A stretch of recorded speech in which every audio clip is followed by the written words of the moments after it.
여러분, 언제나 능력을 우리가 잃어버릴 때마다 찾아야 되는, 우리가 다시 한번 구해야 되는 가장 중요한 게 뭐냐면 본질입니다. 본질. 왜냐하면 능력이라는 것은 본질에서 나오기 때문입니다. 여러분, 그렇다면 기독교의 본질은 무엇일까요? 기독교의 본질은 여러분 십자가인 줄 믿습니다. 성경을 보시면 예수님께서 이 믿음의 길로 인도하실 때마다 사용하신 것 중에 하나가 여러분 기적이라는 건데요, 예수님은 공생의 기간 동안 많은 기적을 행하셨죠. 많은 병자들을 고치셨고, 귀신을 내쫓으셨고, 풍랑을 잠잠케 하셨고, 심지어는 여러분 죽은 자도 살리셨습니다. 그런데 중요한 사실은 뭐냐, 예수님이 이 기적이라는 방법을 사용하셨지만 이 모든 기적이 예수님이 원하시는 이끄시는 본질은 아니었다라는 것입니다. 왜냐하면 여러분 기적 이후에 변화된 게 뭐가 있습니까?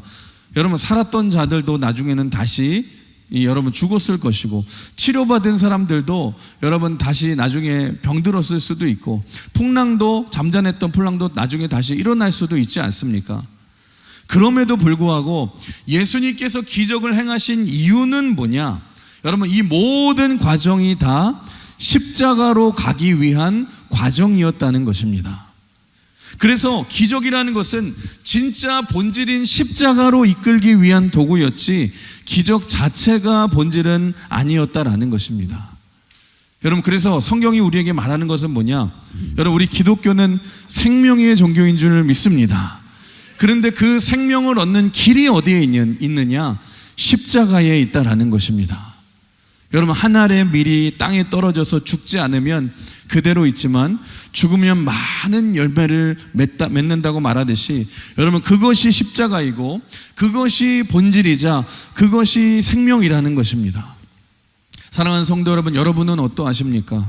여러분은 신앙생활을 하면서 이렇게 본질을 추구하는 신앙생활을 하고 계십니까? 여러분 한번 잘 점검해 보셔야 돼요. 내가 오랫동안 신앙생활을 했음에도 불구하고 내 삶에 열매가 없다라면 여러분 나 자신을 한번 점검해 봐야 되지 않겠습니까? 여러분 내 신앙에도 열매가 없고, 내 가정에도 열매가 없고, 우리 셀에도 변화가 없고, 우리 공동체에도 변화가 없다라면 이게 뭐 자연스러운 현상이야 이렇게만 생각하지 말고, 우리가 그냥 이렇게 뭐 별 생각 없이 넘어갈 때가 많잖아요.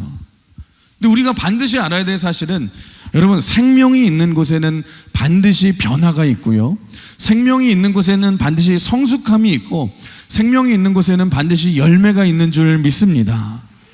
그런데 우리의 신앙생활에, 우리의 삶에 그런 것들이 없다라면 뭔가 문제가 있는 것 아닙니까?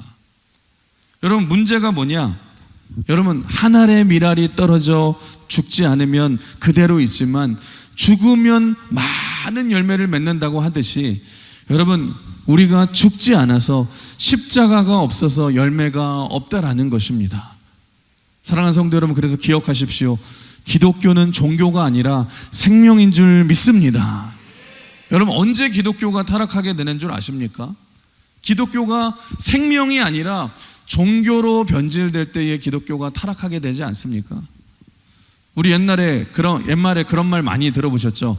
서당계 3년이면 풍어를 읊는다, 뭐 그런 얘기 들으셨죠? 이게 뭐 교회에 인용되어서 뭐 교회계 3년이면 방언을 한다, 뭐 이런 얘기 많이 들어보셨잖아요. 그런데 한번 생각해 봅시다. 서당계 3년이면 풍어를 읊는다라고 말을 하는데, 여러분 아무리 개가 풍어를 읊어도 중요한 사실은 뭐예요? 이 개가 그 뜻을 알고 말하는 겁니까? 모르고 말하는 거예요? 모르고 말하는 거잖아요.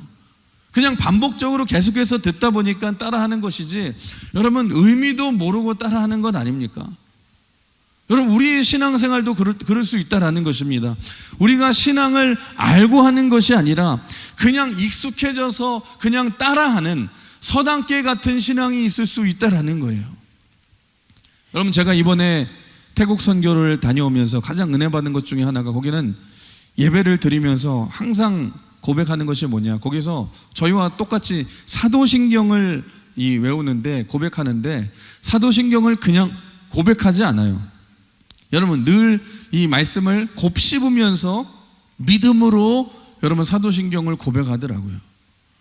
근데 우리는 많은 순간 어떻게 합니까? 그냥 풍어를 읊듯이, 우리가 서당깨가 말하듯이 주문을 우리가 외우듯이 그렇게 하고 있지는 않습니까? 우리가 신앙생활을 그렇게 할 때가 너무너무 많다는 거예요. 여러분, 우리가 교회를 다니면서 교회 시스템이 어떻게 굴러가는지 다 알고 있습니다. 교회가 어떻게 돌아가고 어떤 내용이 무엇이고 여러분 어떻게 행동해야지만 신앙이 좋게 보일지를 우리가 다 알고 있어요. 그래서 문제는 뭐냐? 우리가 정말 신앙으로 살아가는 분들도 굉장히 많이 있지만 여러분 어떻게 보면은 너무너무 이게 익숙해져서 신앙 좋은 척으로 그냥 살아갈 수가, 신앙생활을 할 수가 있다라는 것입니다. 여러분 그게 어떻게 보면 서당깨와 같은 모습 아닙니까? 여러분 더 중요한 사실은 뭐냐? 서당깨가 아니라 진짜 서당 학생이 돼야 될 줄 믿습니다. 여러분 글이 무슨 뜻인지도 모르고 외우는 것이 아니라 우리가 글의 뜻은 알아야 되지 않겠습니까? 여러분 마찬가지예요. 우리가 신앙생활을 오래 했다고 해서, 우리가 설교를 수천 번 수만 번 들었다고 해서 우리가 복음이라는 것을 여러분 풍월식으로 말하고 서당깨와 같이 우리가 되넘길 수 있다라는 것입니다. 여러분 정답은 뭐든지 누구나 말할 수 있어요. 여러분 그런데 그 모습이 서당깨와 같은 모습 아닙니까? 사랑하는 성도 여러분, 하나님의 말씀의 뜻과 의미를 깊이 우리가 알아야 될 줄 믿습니다. 여러분 그 말씀을 믿고 깨닫게 하는 은혜가 있어야 될 줄 믿습니다. 거기서 비로소 우리가 생명이 나오고 그 본질로부터 우리가 능력이 나오지 않습니까? 여러분 겉모습이 아니라 우리가 바른 신앙을 가져야 될 줄 믿습니다. 그래서 여러분 이 십자가, 즉 죽는 것이 기독교의 이 본질과 핵심 중에 하나인데, 생명인데, 우리는 많은 순간 그럴 때가 많아요. 내가 죽는 것이 아니라 우리는 자꾸 나를 드러내기 시작하고 나를 나타내고 우리가 신앙생활 할 때가 굉장히 많이 있다라는 것입니다. 내가 얼마나 유능하고 내가 얼마나 힘이 있는지, 얼마나 내가 인기가 있는지, 인정받는지 여러분 자꾸만 우리는 자랑하고 싶어하고 나타내려 하고 싶어하고, 여러분 물론 그게 나쁘다는 게 아니에요, 무조건. 그런데 문제는 뭐냐? 겉모습은 우리가 화려하고 대단해 보일 수 있지만 실제로 우리의 속안이 텅 비어 있다라면, 여러분 우리의 삶에 변화가 없고 여러분 우리 안에 열매가 없다라면 그게 문제가 되지 않겠습니까? 사랑하는 성도 여러분, 잊지 마십시오. 진짜 능력은 어디에 있느냐? 유능하고 대단하지 않아도 우리가 십자가 지는 삶을 살아가야 될 줄 믿습니다. 자기 부인이 있고 여러분 땅에 떨어져서 죽는 미랄로 우리가 살아가면요, 여러분 이상해요. 아무것도 아닌 것 같이 보임에도 불구하고 우리의 삶에 풍성한 열매가 거두게 될 줄 믿습니다. 저는 우리 강은의 모든 성도들의 삶이 그런 삶이 되셨으면 좋겠어요. 그러기 위해서는 우리 신앙의 본질은 십자가로 돌아가야 될 줄 믿습니다. 여러분 모탕이라는 거 아십니까? 모탕은 뭐냐? 우리가 칼질을 할 때 이제 칼을 밑을 받쳐주는 것을 도마라고 하잖아요. 도마. 근데 모탕이라는 것은 뭐냐? 우리가 도끼질을 할 때, 나무를 팰 때에, 도끼질을 할 때에 이 나무 밑에, 나무를 패는 나무 이 장작 밑에 받쳐주는 것을 모탕이라고 말을 해요. 그러니까 나무 장작을 팰 때 이제 이 모탕 위에 올려놓고 치는데, 모탕은 절대로 이제 도끼를 피하지 않습니다. 그러니까 도끼가 내리찐다 할지라도 모탕이 피하면 안 되지 않습니까? 다 모탕은 받아야 되잖아요. 모탕은 자기를 내리찍는 이 도끼날을 오히려 보호해주고, 모탕이 없으면 도끼날이 다 망가지지 않겠습니까? 그리고 모탕이 있기 때문에 이 도끼날이 상하지 않고 잘 되고, 장작이 잘 쪼개지도록 도끼날을 받쳐주는 도구가 이 밑둥이 여러분 모탕이라고 하잖아요. 그래서 모탕이라는 것은 시간이 지나면 지날수록 여러분 찍히기 때문에, 계속해서 찍히기 때문에 움푹 파이게 되죠. 근데 놀라운 사실은 파이면 파일수록 더 많은 것들을 살리는 역할을 한 것 아닙니까? 그러니까 모탕은 묘한 게 뭐냐면 자기를 내리찍는 도끼날을 보호해 줄 뿐만 아니라 장작들을 잘 쪼개어지게 만들어 주면서 여러분 자신이 희생하면서 다른 것들을 다 살리는 역할. 그래서 여러분 모탕이 굉장히 중요한 역할을 한다라는 것입니다. 여러분 우리 한국 교회를 한번 보십시오. 100년이 조금 넘은 이 짧은 기독교 역사 가운데 한국에 지금 이렇게 많은 교회들이 세워지고 이렇게 많은 성도들이 존재하도록 부흥할 수 있도록 된 원동력이 뭔 줄 아십니까? 저는 그렇게 생각해요. 우리 과거에는요, 우리 한국교회에 이런 모탕 같은 성도들이 굉장히 많았습니다. 많은 성도들이 나를 오히려 치십시오, 나를 찍으십시오, 내가 죽고 교회가 살기 원합니다, 내가 죽고 한국이 살기 원합니다, 내가 죽고 성도가 살기 원합니다. 그런 희생들이 있었기에 지금까지 우리 한국교회가 생명력이 있었고 그것이 지금 교회를 살리는 힘이 되지 않았습니까?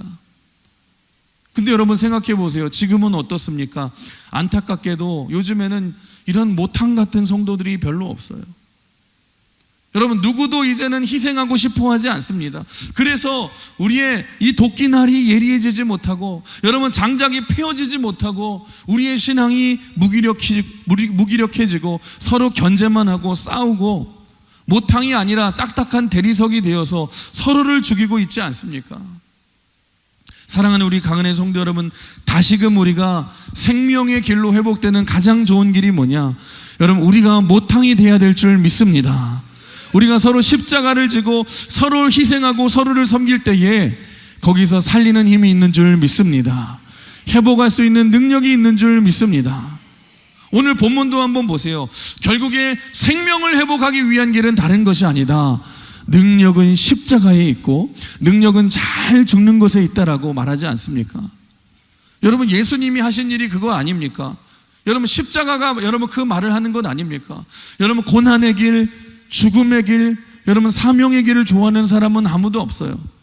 그런데 그 고통 너머에 생명이 있다라고 말을 한다면 그 고통은 더 이상 고통이 아니라 능력이 되지 않습니까? 여러분, 그렇습니다. 잊지 마십시오. 십자가는 고난이 아니라 능력인 줄 믿습니다. 그 살리는 능력이 십자가에 있는 줄 믿으시길 바랍니다. 이 진리를 알았던 사도 바울이 갈라디아서 6장 14절에 이렇게 고백을 하죠. 우리 같이 읽어볼까요? 화면 보시고 시작. 그러나 내게는 우리 주 예수 그리스도의 십자가 외에 결코 자랑할 것이 없으니 그리스도로 말미암아 세상이 나를 대하여 십자가에 못 박히고 내가 또한 세상을 대하여 그러하니라. 아멘. 여러분, 사도 바울은 굉장히 똑똑한 사람입니다. 그런데 그 똑똑한 사람이 이 모든 것들을 다 따져보니까 예수님의 십자가 외에는 생명을 살리고 열매를 풍성하게 거두는 길이 없다라는 거예요. 사도 바울은 과거에 최고의 성공의 길을 걸었던 사람 아닙니까? 돈과 명예와 최고의 지식을 가졌고 믿는 사람들을 핍박하며 성공 가도를 달리는 인생을 달렸지만, 여러분, 사도 바울이 예수 그리스도의 십자가를 발견하고 보니까, 그 가장 가치 있는 길을 발견하다 보니까 자신의 대단했던 과거의 모든 것들이 다 부질없는 거예요. 그 모든 것들을 그래서 다 포기하고 사도 바울이, 그 똑똑한 사도 바울이 담대히 십자가의 길을 걸어가지 않습니까? 그래서 그 십자가의 길로 인해서, 그 희생으로 인해서 얼마나 많은 교회를 세우고 얼마나 많은 생명을 살리고 얼마나 많은 풍성한 열매를 거두게 됩니까? 여러분, 1950년도에 미국에서 가장 큰 충격을 줬던 사건 중에 하나가 있었어요. 그게 뭐냐?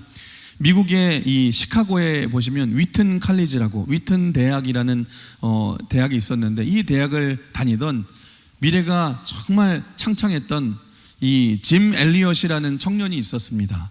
근데 이 짐 엘리엇이 얼마나 공부를 잘했는지 나중에 이 위튼 대학 이 교수로 채용하려고 벌써 미리 대학에서 준비를 하던 인재였어요. 그렇게 공부를 잘하던 인재였는데, 어느 날 이 짐 엘리엇이라는 청년이 이 남미에 있는 에콰도르에 선교를 하기 위해 떠났고, 거기서 선교를 하다가 거기서 순교를 당해서 여러분 그냥 죽어버렸습니다. 근데 그 사건으로 인해서 미국 전역에 큰 소동이 일어나기 시작했어요. 이 미국의 라이프라는 유명한 잡지에 큰 이 대문짝만한 이 제목으로 여러분 이런 기사가 실렸습니다. 이들의 죽음은 허무한 죽음이 아닌가. 여러분, 너무너무 죽음이 허망한 죽음이라는 거예요. 세상에서 여러분 보통 기독교를 가장 많이 공격할 때 쓰는 내용 중에 하나가 여러분 이런 내용이죠. 쓸데없는 짓을 한다, 뭐 허무한 짓을 한다, 그런 말을 세상에서 말하지 않습니까?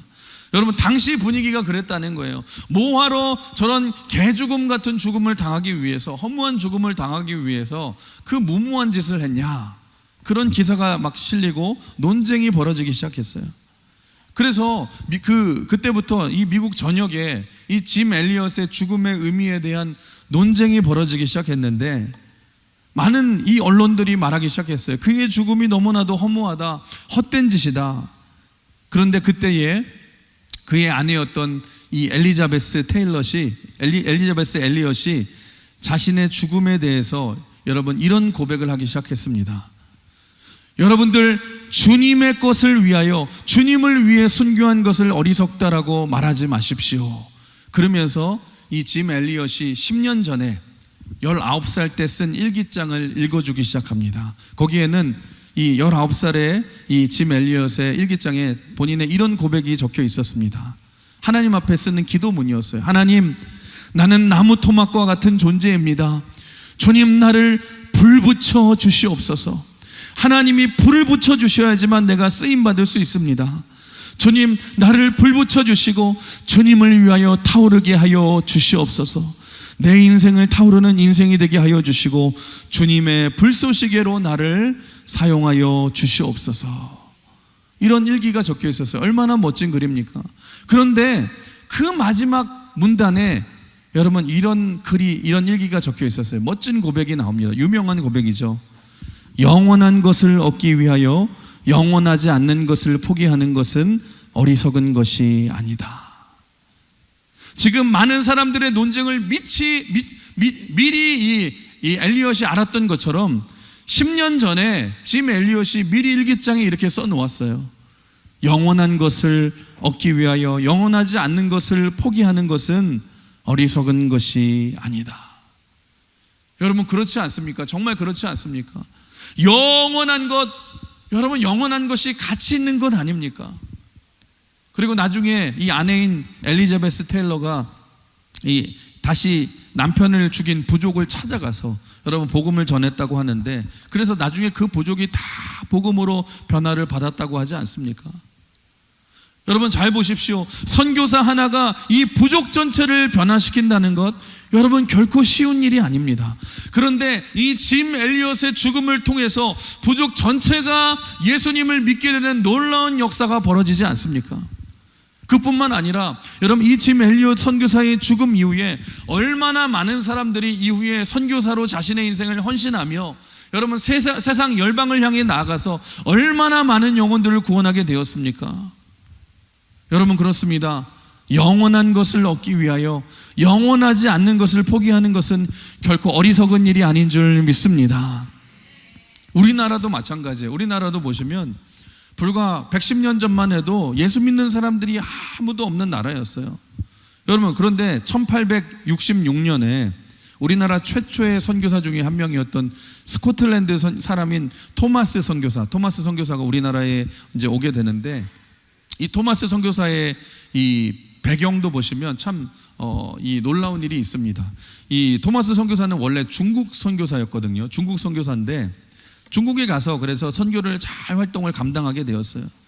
근데 어느 날 그의 인생에 고난이 찾아오기 시작하는데, 아내와 함께 이제 중국 선교를 왔다가 이제 아내가 아이를 임신했는데 어떤 일이 있었냐면, 이 중국의 동료 선교사 있지 않습니까? 동료 선교사의 부인도 당시에 임신을 했었는데, 이 동료 선교사의 이 아내가 아이를 유산을 하게 된 거예요. 근데 유산하는 이 충격적인 장면을 보게 된 거예요. 근데 여자분들이 그런 것 같아요. 여자분들은 공감을 잘 하잖아요. 그래서 지금 이 토마스 선교사의 아내가 이 다른 선교사 아내가 유산하는 모습을 보고 충격을 받아서 자기 아이도 유산을 하게 된 거예요. 그런데 더 충격적인 것은 뭐냐? 당시 이 중국의 환경이 굉장히 척박하지 않습니까? 열악하지 않습니까? 그래서 유산 후에 몸조리를 제대로 하지 못하다가, 돌봄을 받지 못하다가 거기서 아내도 죽게 된 것입니다. 여러분, 얼마나 황당하겠습니까?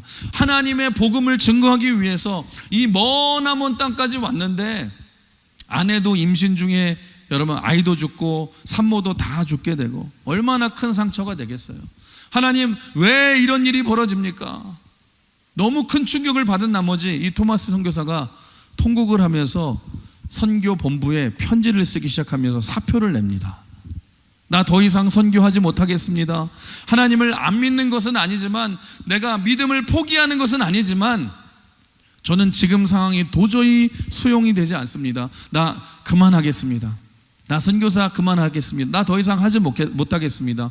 그렇게 사표를 내고 선교사를 그만두고, 여러분 그래도 중국말은 선교를 했으니까 중국말은 조금 할 수 있으니까 세관에서 통역관으로 일을 하게 됩니다. 그냥 세관에서 통역관을 일하면서 살게 되었는데, 한 2년쯤이 지난 후에 세관에서 일하다가 우연히 그 옆에 조선이라는 나라의 상인을 만나게 됐어요. 근데 그 상인이 자신에게 이런 부탁을 하는 말을 듣게 됩니다. 우리나라에는 지금 선교사를, 이 기독교를 알고 예수를 믿는 사람들이 아무도 없는데 혹시 선교사를 우리나라에 좀 보내줄 사람이 없겠습니까? 혹시 선교사를 우리 조선에 좀 보내줄 사람이 없겠습니까? 그런데 놀라운 사실은 그 토마스가 그 얘기를 듣는 순간에 가슴에 불이 확 붙기 시작한 거예요. 여러분 한번 보십시오. 지금 아까 말한 짐 엘리엇과 지금 토마스 선교사에게 동일하게 다 무엇이 임한 줄 아십니까? 여러분 불이 임하기 시작했습니다. 우리도 마찬가지라는 거예요. 하나님께서 어느 순간 여러분 우리 가슴에 불을 확 붙여주실 때가 있다라는 것입니다. 여러분 이거는 생명의 불인 줄 믿습니다. 하나님 나라의 일을 감당할 수 있는 하나님께서 그 불을 우리의 가슴에 붙여주신다는 거예요. 저는 우리 강은의 모든 성도들의 심령에도 이런 성령의 불이 임하시길 주님의 이름으로 축원합니다. 하나님 우리 마음에도 이런 불이 붙게 하여 주시옵소서. 우리 강은교회도 이런 불이 붙게 하여 주시옵소서. 그 불을 가지고 토마스 선교사가 다시 한번 선교사로 헌신을 하면서 그 말을 듣고 한마디로 불이 붙어서 다른 동료 선교사가 대동강 평양 쪽으로 간다는 얘기를 듣고 통역사로 같이 그 땅으로 이제 들어가게 됩니다. 근데 토마스 선교사의 이 사역이 굉장히 허무하게 끝나게 돼요. 어떻게 되냐? 갈 때에 토마스 선교사가 한 일이 뭐냐? 이 성경책을 잔뜩 가지고 가거든요. 번역이 된 성경책을 잔뜩 들고 이제 나눠주려고 가져가다가 배를 타고 가다가 배가 사고로 인해서 물에 빠지게 되었고, 그때 이 평양 사람들이 그냥 외세가 들어왔다고 해가지고 여러분 이 배를 다 불태워버리고 여러분 거기 있는 사람들을 다 죽여버리게 된 거예요. 그때 박순권이라는 사람이 토마스 선교사의 머리를 쳐서 딱 죽게 되는데, 기록에 의하면 토마스 선교사가 죽는 과정 가운데서도 성경책을 읽어보라고 여러분 권하면서 죽었다고 말을 하는데, 여러분 한번 생각해 보십시오. 이 토마스 선교사의 죽음 얼마나 허망하게 죽은 것 같습니까? 하나님이 불을 붙여주셔서 선교사로 헌신하다가 조선에 오다가 여러분 어떻게 죽었어요? 성경책 나눠주다가 바로 죽게 된 거예요. 얼마 안 되어서. 그런데 놀라운 일이 벌어지기 시작하는데, 이 성경책이 어쨌든 막 뿌려졌잖아요. 뿌려지니까 그 중에 12살짜리 최칠양이라는 아이가 성경책 몇 권을 주었어요. 주어가지고 오다가 이제 신고를 하려고 하다가 친척 중에 한 사람이었던 박영식이라는 사람에게 가져다 준 거예요. 근데 이 박영식이라는 사람이 성경책을 받았는데 이 성경책을 이제 처리를 해야 되잖아요. 처리를 해야 되는데 가만히 보니까 성경책의 질이 너무 좋은 거예요. 종이 질이 너무 좋은 거예요. 여러분 당시에는 종이가 귀하지 않습니까? 그래서 처음에는 뭘로 썼냐? 여러분 이 화장실에서 이제 휴지가 없기 때문에 여러분 그걸로도 좀 쓰다가 이제 어느 날 보니까 종이 질이 너무 좋으니까 안 되겠네, 이거 벽지로 사용해야겠다. 그 성경책을 쭉쭉 찢어가지고 옛날에 신문지 같은 걸로 도배를 많이 했잖아요. 그래서 방을 이렇게 다 도배를 한 거예요. 이 신문지로. 이게 효과가 뭐가 있습니까? 자다가 눈만 떠도 뭐가 보여요? 말씀이 보이기 시작하는 거예요. 제가 생각해 보니까 이게 굉장히 좋은 아이디어더라고요. 여러분 성경 읽기 귀찮으시면 성경책으로 도배를 하시길 바랍니다. 그러면 여러분 자다 일어나도 여러분 말씀으로 살아가지 않습니까? 어쨌든 이 사람이 그러다가 성경을 읽고 변화가 되었어요. 여러분 그러고 나서 놀라운 사실은 뭐냐? 그 사람이 머물던 집이 평양에 있는 널다리라는 곳이었는데 그것이 나중에 널다리 교회가 되었고 그 장소가, 그리고 나중에는 그 장소가 1907년에 우리나라 여러분 평양 대부흥운동의 시작이었던 장대현 교회가 거기에서 시작되었다는 것입니다. 여러분 놀랍지 않습니까? 그 부흥의 열매로, 그리고 그 장대현 교회에서 시작된 그 부흥의 열매로 지금 우리가 여러분 다 예수를 믿고 있지 않습니까?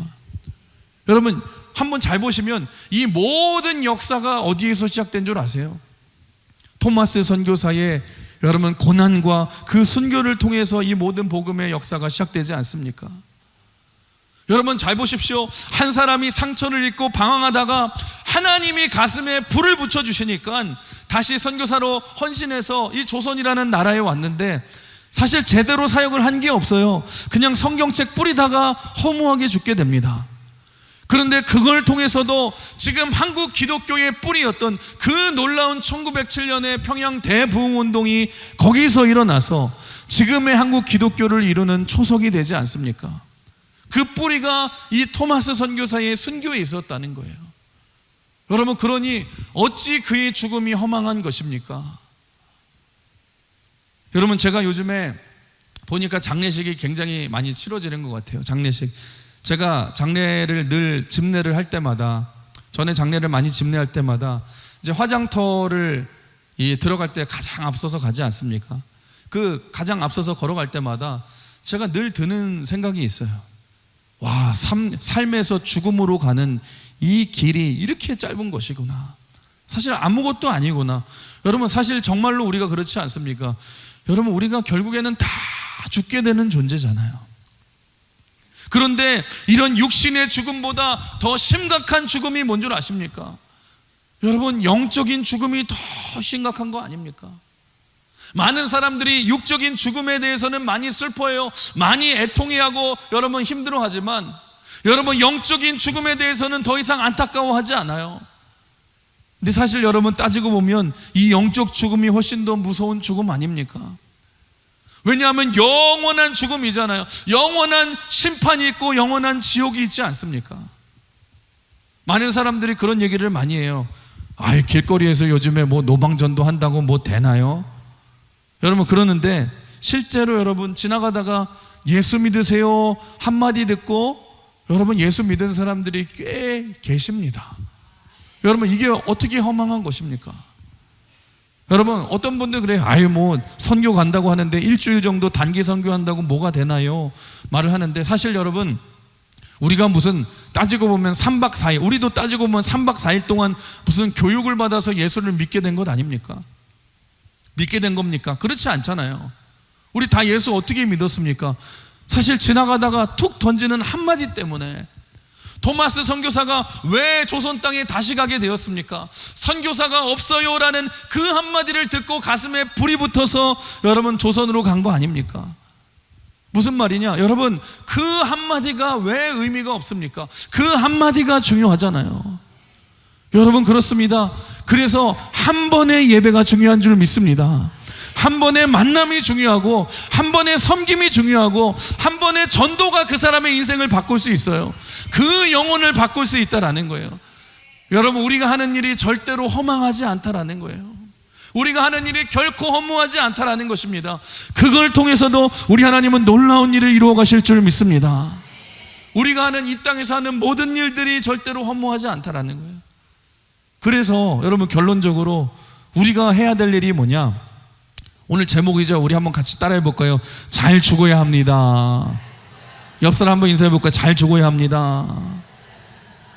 오늘 말씀에 제가 말씀드렸죠. 우리 신앙의 본질은 어디에 있다? 십자가에 있다 말하잖아요. 여러분 생명이라는 것은요 크기에 있지 않습니다. 우리는 자꾸 큰 것만 추구하는 것이 아니라 여러분 생명을 살리고 생명을 전하는 인생이 돼야 될 줄 믿습니다. 그게 본질이잖아요. 그렇다면 여러분 뭐가 생명이에요? 여러분 예수님이 생명인 줄 믿습니다. 말씀이 생명인 줄 믿습니다. 그러니까 우리는 딴 거 못해도 말씀 전하고 예수님 전하는 인생이 돼야 되지 않겠습니까? 여러분 기도가 생명인 줄 믿습니다. 그래서 우리가 목숨 걸고 기도해야죠.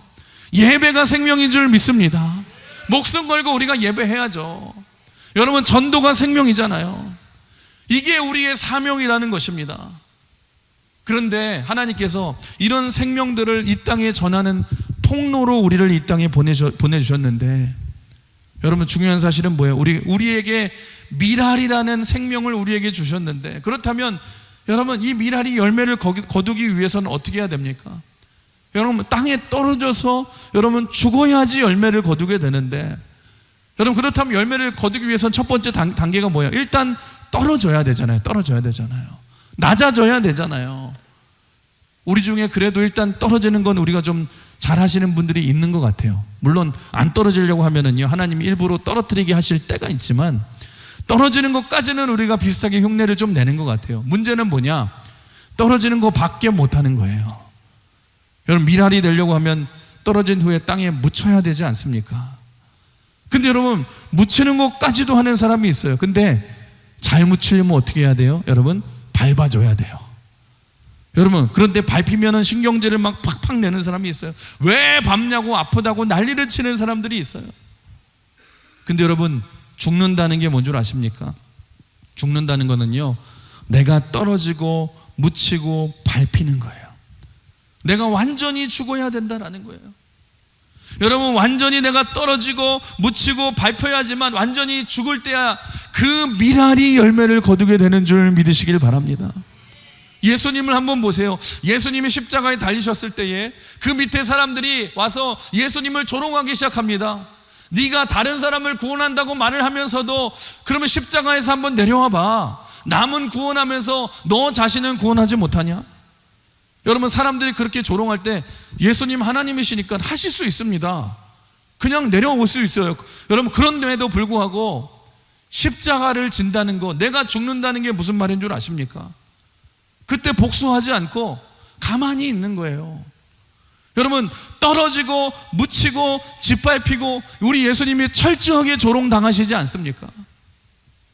사랑하는 성도 여러분, 그런데 이게 예수님만의 시험입니까? 아니에요. 우리에게도 이게 시험일 수 있어요. 여러분, 이 시대의 키워드가 뭔 줄 아십니까? 이 시대의 키워드는 소통하자는 거예요. 소통 되게 좋아해요. 우리가 소통. 억울하게 살지 말고 해명하며 살자, 그냥 소통하면서 살라는 거예요. 말은 굉장히 멋있어요.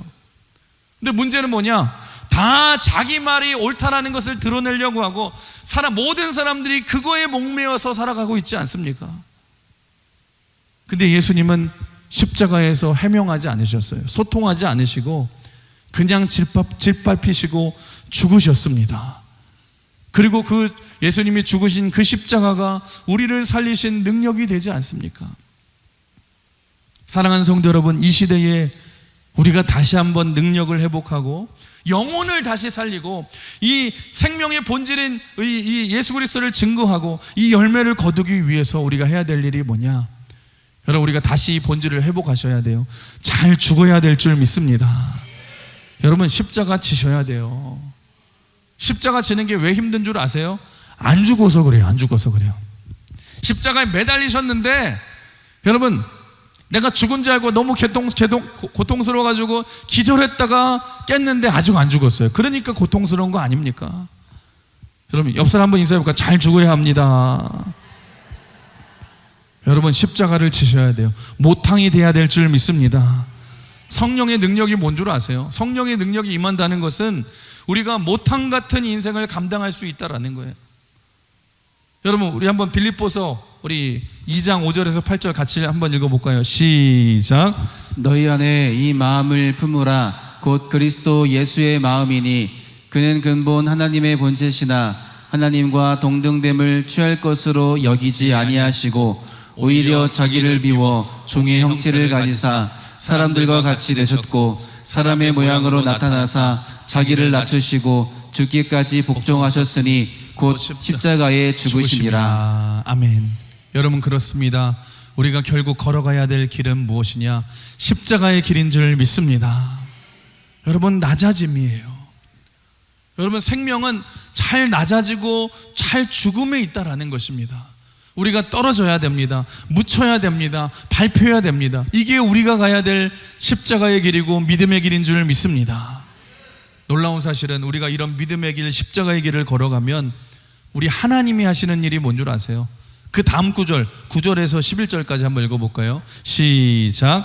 이러므로 하나님이 그를 지극히 높여 모든 이름 위에 뛰어난 이름을 주사 하늘에 있는 자들과 땅에 있는 자들과 땅 아래에 있는 자들로 모든 무릎을 예수의 이름에 꿇게 하시고 모든 입으로 예수 그리스도를 주라 시인하여 하나님 아버지께 영광을 돌리게 하셨느니라. 아멘. 십자가 지는 자들에게는 이런 영광스러운 인생이 되게 하여 주실 줄 믿습니다. 우리는요, 근데 이 말씀을 들으면서 9절에서 11절까지 말씀만을 너무너무 좋아해요. 근데 여러분 아셔야 될 게 뭐냐? 여러분, 영광스럽게 하는 것은 내가 하는 것이 아니라 하나님이 하시는 일입니다. 우리가 해야 될 일은 뭔 줄 아세요? 하나님이 우리에게 맡기신 일을 사명이라고 말하잖아요. 우리의 사명이 무엇입니까? 여러분, 우리의 사명이 바로 이것이에요. 우리가 떨어지고 묻히고 밟히고 우리가 십자가를 져야 될 줄 믿습니다. 그러면서 생명을 전하는 것이 우리의 사명이라는 거예요. 여러분, 헌신이라는 게 무엇입니까? 여러분, 우리가 물질을 드리고 시간을 드리고 나를 드리는 것이 헌신 아닙니까? 간단하게 말하면 헌신이라는 것은 내가 십자가를 지는 것이 헌신이라는 거예요. 사랑하는 성도 여러분, 오늘 말씀을 정리하겠습니다. 오늘 이제 추석인데, 추석 명절인데 여러분의 기도 제목 중에 하나가 아마 그것일 거예요. 가정에서 여러분 가정을 우리가 구원하고 우리 자녀들을 살리고 여러분 주변 우리 친척들을 구원하는 것 여러분의 기도 제목 중에 하나 아닙니까? 근데 이런 생명의 열매를 맺기 위해서도요, 더 중요한 사실이 뭐예요? 여러분, 내가 가정에서 내가 죽어야 될 줄 믿습니다. 내가 십자가 지셔야 돼요. 내가 희생하셔야 돼요. 거기에 생명이 살아나게 될 줄 믿으시길 바랍니다. 그래서 저는요, 우리 강은의 모든 성도들이 그런 삶이 되셨으면 좋겠어요. 여러분 내가 뛰어나려고만 하지 마시고 드러내려고만 하지 마시고 잘 죽으십시오. 여러분 모탕이 되시고 여러분 찍히십시오. 여러분 미랄이 되십시오. 그때 여러분을 통해서 여러분의 가정이 변화되고 주변이 변화되고 많은 열매를 맺는 생명을 살리는 가장 복된 인생이 될 줄 믿습니다. 이번 추석 명절에도 그런 은혜로, 하나님의 은혜로 생명을 살리시고 변화시키며 승리하시는 저와 여러분 되시길 주님의 이름으로 축원합니다. 주님의 이름으로 축복합니다. 이 찬양하고 우리 같이 나가길 원하는데요, 우리가 나눈 말씀처럼